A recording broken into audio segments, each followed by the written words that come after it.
Hello, folks. Hope you're well.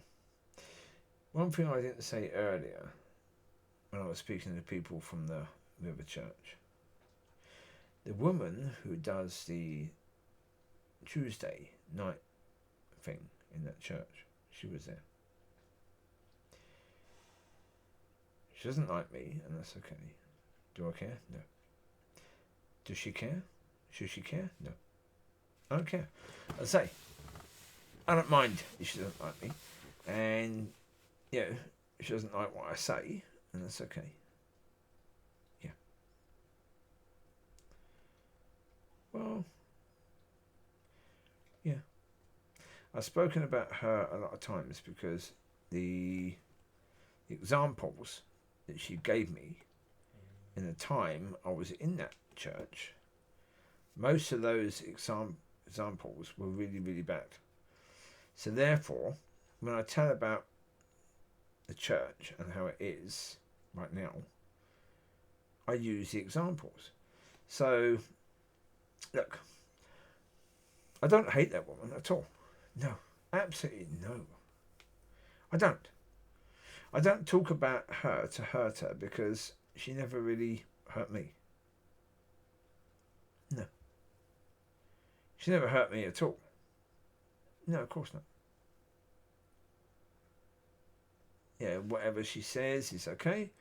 And if she said to the pastor, then she wants me to be banned, or she said banning me was right, do I care? No, because banning me was beautiful for me.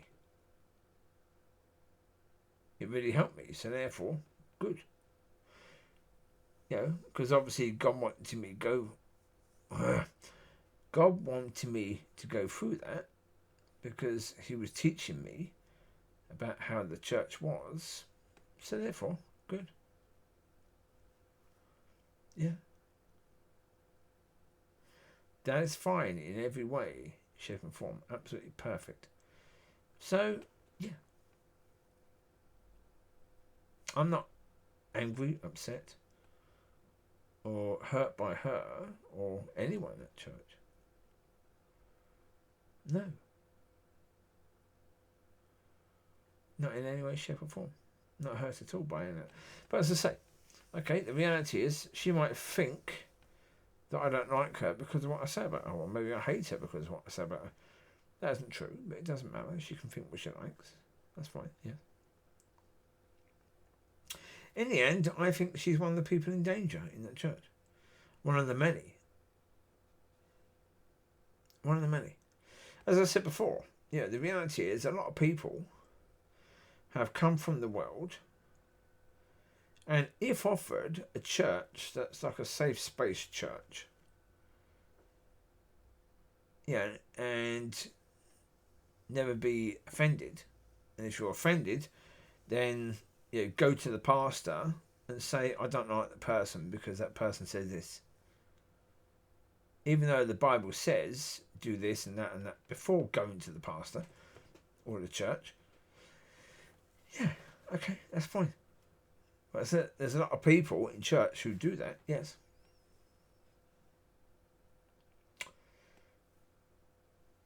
So therefore, there's a lot of people in trouble in church. And I think she's one of them. I think basically, could she change? And for me, the answer is probably not. Sorry, that was air in my body again. Pain in the arse. I don't know why it happens all the time. It just happens all the time. I don't know why. I've asked God about it. I haven't got the answer yet. So when I get the answer, I can deal with it. Hopefully. But anyway, yeah. Do I think she will change? Probably not. And the reason why probably not is because the way she looks and the way she acts is like she's been through so much in her life already. She doesn't want to go through anything else in the future. She's saying enough crap. She doesn't want to go through anything else. Okay, and I understand that. as someone who's been broken, oh, how many times I don't blink in there. And how many times have I actually restarted my life? You know, leaving somewhere and starting again completely. Having to buy clothes again, having to buy a bed again, having to buy the fridges and freezers, having to buy TV, computer, everything else. Yeah, starting again. Oh my God, probably that 5 times. At least 5 times I've had to do that. And it's draining. It's really bloody annoying. That's why when God was saying to me in the past, and this hasn't happened yet, still blinking while waiting for this, when he said to me, when you leave here, you won't have to take anything with you, because you've had to restart all those amount of times and buy everything again. And this time you won't have to. Everything you need to be there. Well, recently I've said to him, it looks like that means death. Because I'm still in this place after 10 blinking years, over 10 years now. What is it, about 12 years?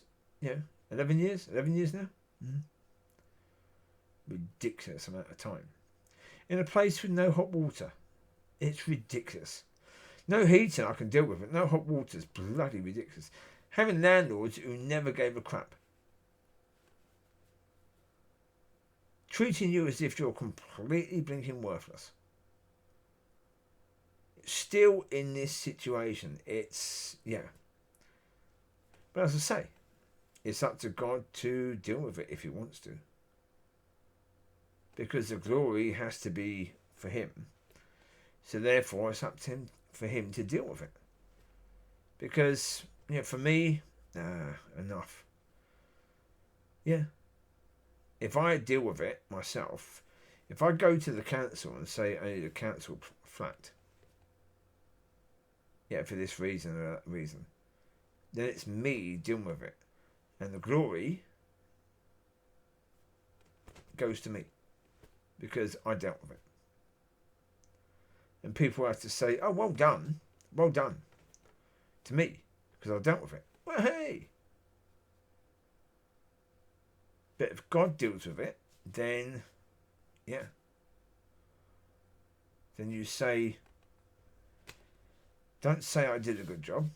Go to God. Thank him for it. He dealt with it. He told me to trust him for it. And I did, and then he dealt with it. He got me this place. Cool. If he doesn't want to do it, then okay. I don't care. I will stay here.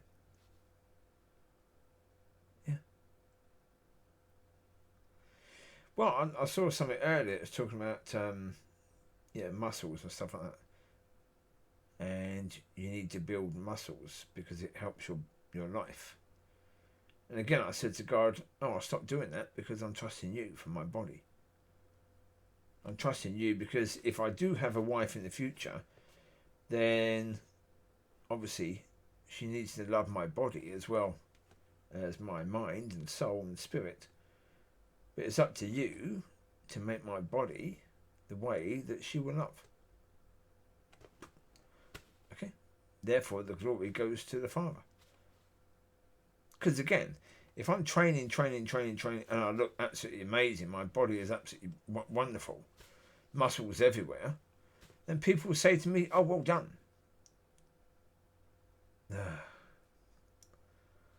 I've had enough of that. Absolutely enough of that. Because the glory has to be given to the Father. And so, again, I've been talking different things there. No, as I say, basically going through things and being, broken so many times, I understand people are saying enough. I understand that completely. That's my point about talking about what I've gone through and going through now, because I understand. Yeah, when I'm saying enough, I'm saying enough about something different, but it's still basically, it's still saying enough. So therefore I understand that where people are and they've had enough of something, then I understand that. Because I've been through it. I'm there in different ways. So, again, what's going to happen with that? I don't know. No. I hope she does change for herself. I don't know who she is as a person. She might be an amazing, loving person. Have I seen that? No. But she might be that. But as I say, does it look like I care about her? It doesn't look like that, no. But, yeah, as I say, if I can say anything that actually can help her. Because basically, at one time, I was talking to the policeman who was there. He wasn't on duty, so there. He wasn't wearing his uniform. So I was talking to him. And at one time, he was saying he thinks about sin. He thinks he is a sinner. And I said, you can't be. Because of this reason, this reason, this reason. And he said, no, I'm a sinner because of this and this. And she said to him, I agree. At that point in time, I could have said, didn't. But I could have said, okay, why do you agree with what he said? And what exactly do you agree with? Because he said a lot of things. I didn't. Because, yeah.